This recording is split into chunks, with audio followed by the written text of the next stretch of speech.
this man said the quiet part out loud on body camera.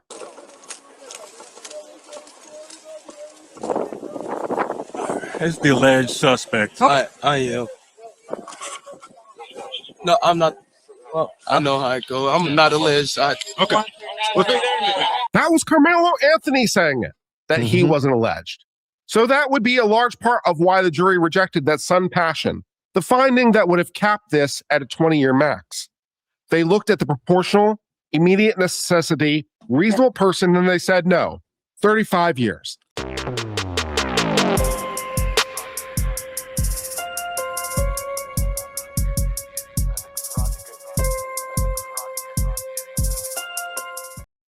Grace and peace, everybody. We are back. Kurt from Uncivil Law recently went after some of these false stories and false narratives that have been going around, circling around the Karmelo Anthony case. Well, one of them is that he was jumped by 4 or 5 other boys, and he had to fight his way out. You know, it was a shrum. He had to fight his way out of it. Well, Kurt from Uncivil Law addresses that. So let's bring Kurt on up here to the front of the church. Brother Kurt, let's go. So a guy with 1 million subscribers looked into the camera and told you flatly with no hedging that the video showed 5 people jumping Karmelo Anthony. On tape, confirmed, case closed. So this has all been a massive injustice leading to this young man getting convicted. There was video played of the incident inside of the courtroom that showed Austin to be the aggressor. Austin confronting Karmelo, Austin pushing Karmelo, Austin then getting stuck by Karmelo. But it also showed Austin's brother, Hunter, being at the center of the fight. He also put hands on Karmelo, and so did some of their other friends. Witnesses said that at least 5, in fact, not just witnesses, but it's also on video, at least 5 of them jumped Karmelo. But on Friday, the judge decided to release the actual evidence video, the exact same footage the jury watched. And you can go count it yourself.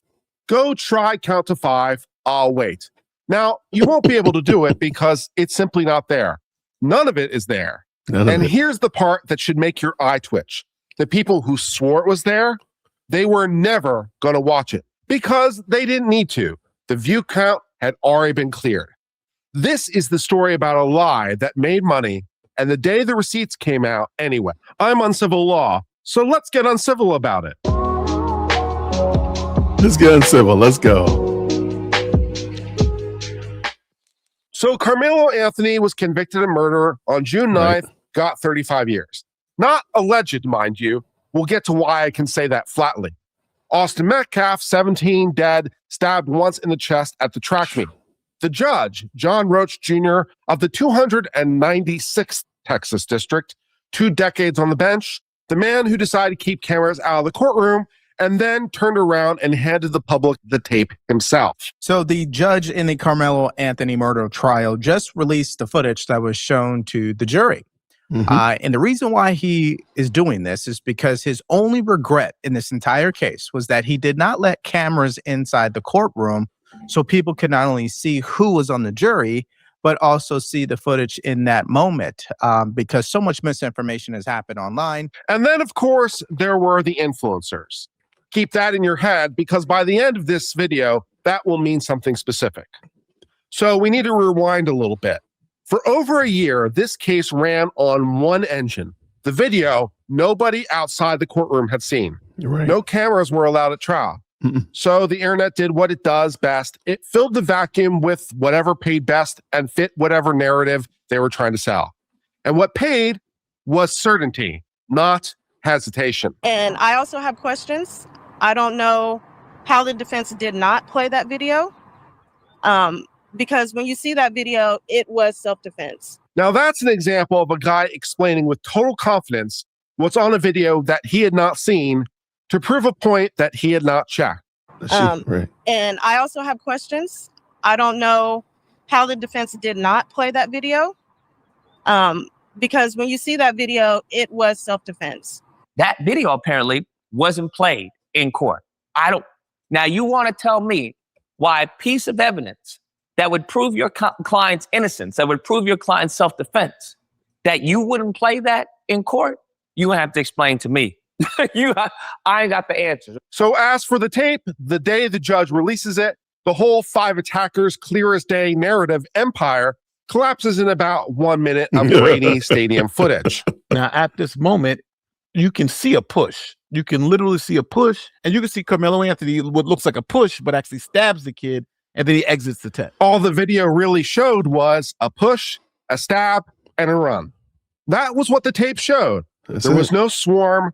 There was no 5 guys. A shove, a knife, and a sprint for the exit. And before you say, well, that's just one channel's read, here's the part that ends the argument. The person who blew this up, that he was clearly jump story, wasn't a Metcalf partisan. It was Karmelo Anthony's own spokesperson on camera, then had to walk it all the way back. Some people were saying that they were able to see him getting jumped. I couldn't see that. So I was wondering if you guys saw something different. No, it's not, I didn't see that with that video. No. Rewatch that again if you need to. That was his own side. The Defense Alliance spokesperson said that he couldn't see it jumping, while the million sub crowd outside swears the tape proves it. When the star witness for the he got jumped is the other guy's PR person saying, yeah, no, that's not a disagreement. That's a confession. Self-defense with deadly force in Texas is not just a vibe. As I've said before, it needs to be immediately necessary and proportional. You can meet deadly force with deadly force, not a shove with a blade. A push, surprisingly, is not deadly force. So a knife to the heart in response to a push isn't self-defense. It's the thing the statute specifically doesn't cover. And this man said the quiet part out loud on body camera.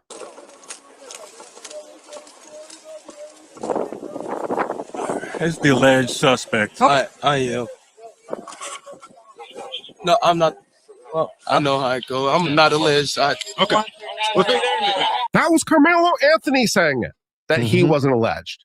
So that would be a large part of why the jury rejected that son passion, the finding that would have capped this at a 20-year max.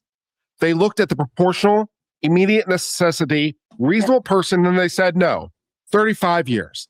That's the rule of law doing exactly what it was written to do. Here's the number that matters, and it's not the dollar figure, it's the incentive. The judge said it better than I can. Asked why the lies keep spreading, he didn't blame politics. He blamed the meter. Social media just generally got it wrong. I mean, and that, let me address that specifically, is I don't know the Metcalfs. I have never met the Metcalfs. I have never socialized with the Metcalfs. I would know the Metcalfs if they walked in before the trial, if they walked up to me and said hello. And so it's ridiculous. And that's just people trying to drive their agenda and drive something. You shouldn't do that. Even in social media, if you're going to call yourself a new organization or independent journalist or whatever you want to call yourself, if you're spreading lies, then you're not a journalist. Yeah. And so I don't know what to do about it. I know what I did about it in this case, which is just ignored them and did my job. But I think long term, that's going to impact people's ability to get the news and get it right and get the truth. And that's sad. And I don't like it, but it's something we're going to have to deal with from now on. And that's the whole case against the misinformation economy of this case and other cases in one sentence. Not are they wrong, rather, what do they get paid when they're wrong? And the answer is this: the same thing they get paid when they're right. Viewers don't fact check. The algorithm rewards confident lies and careful truth identically, except the lie is cheaper to make because, of course, you never have to actually watch any of the evidence. And here's where the grifts got particularly ugly. So let's be precise. The loudest version of the story said the real issue was race, that Karmelo was convicted for his skin color, not his conduct. Please, present it fairly. People genuinely believe the system treats Black defendants worse, and that's a real argument that might be worth having in the right case. But this is far from it. This is not the right case. The contradicting evidence isn't merely a cop's word against his. It's his own recorded admission, his own spokesperson, and the tape the judge released. When a defendant says on tape, I did it, and then his own PR guy says, I didn't see it jumping, the identity frame isn't protecting a victim of bias. It's being used to sell a story that the facts have already buried. Attack the misuse. I would also just add that Karmelo also admitted that he put his hands on me. I think that he put his hands on me. He pushed me. Confession when he spontaneous utterance that he said to the police officer and you hear on body cam. I do think that also plays a role into the 4 people jumped him narrative, deflating that narrative. But I agree with Kurt right on the button. He's right on the money. Shout out. Not the category. Now, there can be real cases of bias. Using this as a mascot insults all the potential ones that might exist. Because so much misinformation has happened online, and obviously part of the internet could care less about the facts. They only care about the skin color in this case. So what happened when the tape dropped? Well, the story didn't just change, it liquefied. See, when it was found out that the video was going to be released to the public since the trial was over, some people started changing their story about what was on that video. So yesterday, apparently it was crystal clear, 5 attackers, obvious self-defense. Clearly. Today, once the tape is about to go public, well, it's grainy, hard to see, and I actually wasn't there. That certainty evaporates at the exact moment that certainty can be checked. That's not what conviction looks like. That's what a guy looks like when he's backing away from a bet he knows that he's lost. Even one of the case's loudest defenders flipped once he saw it. Went from, I'll help with the appeal, to nothing overnight. The second the footage was real instead of imagined. Also going to talk in this video about Charleston White basically completely turning on Karmelo Anthony's family. He was supporting them for a little bit, but even Charleston White, okay, one of the most controversial people on the internet who will say whatever he feels like saying at that particular moment, even he slipped on Karmelo Anthony's family. He was one of the few people that was still riding for him even after the conviction, saying that he was going to support, going to help with the appeal. But now this footage come out, he got 0 supporters. Okay. So here's where everything landed. A judge kept cameras out of the courtroom to help protect the right to a fair trial. The internet filled the dark with whatever paid. A man with 1 million subscribers sold you 5 attackers that didn't exist. And the second the lights came on, everyone ran for the darkest corners. And the loudest voices quietly changed their story while the dead kid's family sat there and listened to all of it. The footage didn't change the law. The push was always a push. The knife was always a knife. The admission was always, I did it. The only thing the tape has changed is now that you can see who was lying to you and roughly how much they made doing it. So I have 3 questions, and I'd appreciate your help in answering them.